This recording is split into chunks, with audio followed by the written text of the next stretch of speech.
All right, so this now I'm going to talk about George A. Romero's The Amusement Park that my mom and I went to see the world premiere of at Regent Square on Saturday.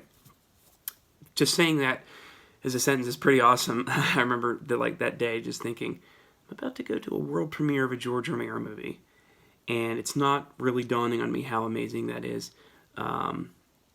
Until a few hours before. And if you're wondering, yes, indeed, I did get a haircut.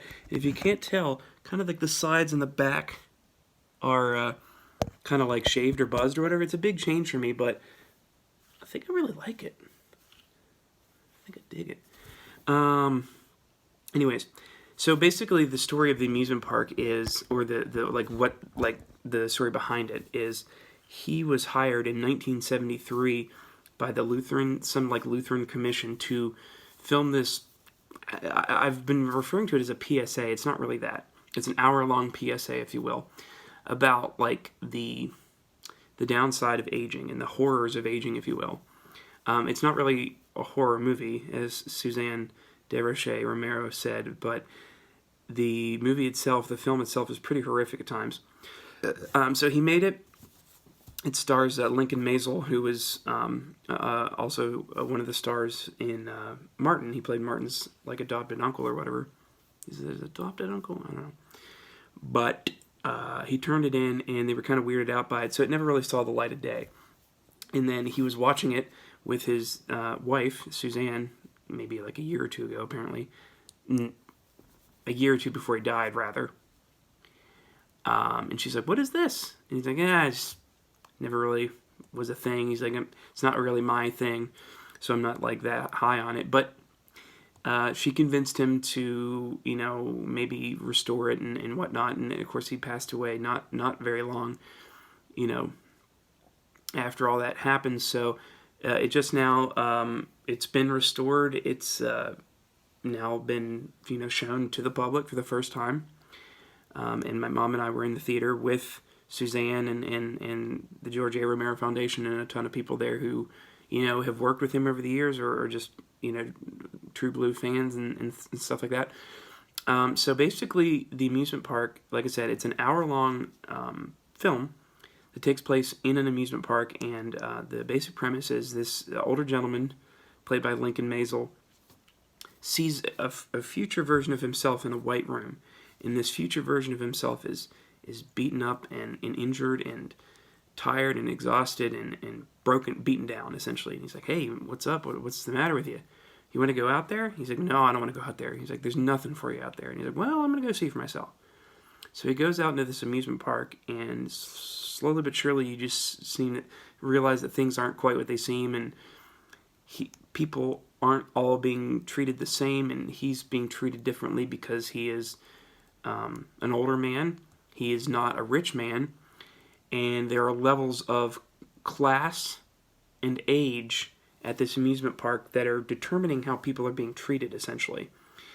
He is a lower middle class older man, so he's treated a little bit better than kind of the lower class aged, but then there's a rich man, a rich older man who's being treated like royalty. And just things like that. He goes throughout the park, and things are getting progressively worse for him, and he's getting treated progressively worse and poorly. And he comes back around to that room and sits down, exhausted, injured, broken down. And then he himself comes back through the room. It's like a cycle.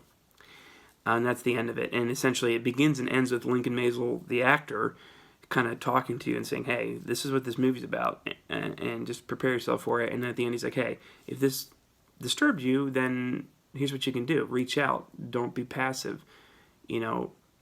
Just because you have aged out of a certain whatever bracket doesn't mean you're not a worthy human being.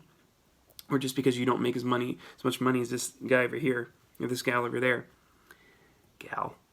This woman over there, doesn't mean you're not worthy or you're not as much of a human being as they are." It's a loud, cacophonous, disturbing movie that probably you wouldn't like if you didn't know George. If this is just shown to you, and you're just like, what is this? And you didn't know who George A. Romero was, and didn't love his works, and not just his Living Dead works, you might hate the movie, to be honest, because it's hard to sit through. It's loud, like I said, and it's cacophonous, and there's not a ton of dialogue. A lot of it is visual storytelling and done by great face acting by Lincoln Mazel and great editing work by George. Particularly one scene I think that was really effective to me was a young couple, the man played by Michael Gornick, who is George's kind of cinematographer for the glory days, if you will. Not kind of, he was his cinematographer for the glory days of Romero, from essentially Martin to Day, which is, what is that, a 7 to 10 year period? 7-year period? They go into a fortune teller and they said, we want to see your future. And she's like, if you want to see your future, you got to see all of it. And he's like, all right. They're like, okay. And they just show you in the future as this couple are now aged and destitute, and they can't get anybody to help them and help the husband who is in very bad health, and she's just desperate for any kind of help that she can get, and she's not getting it. And it's really, like I said, pretty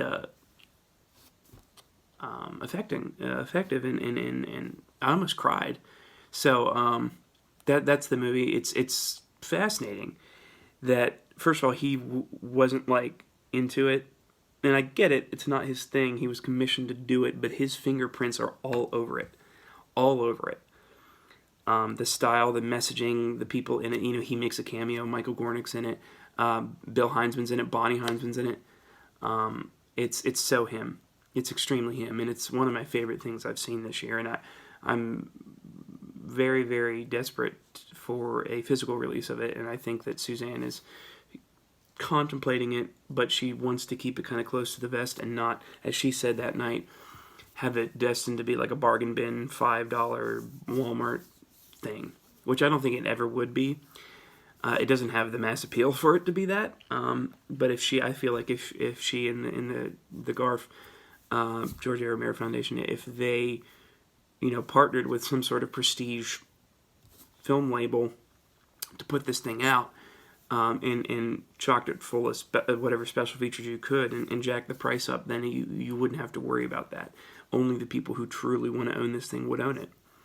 I don't know who would be interested in doing that. Criterion, Arrow, maybe Scream Factory, Shout Factory. I don't know. Just some label who gives a shit about what they're doing, essentially.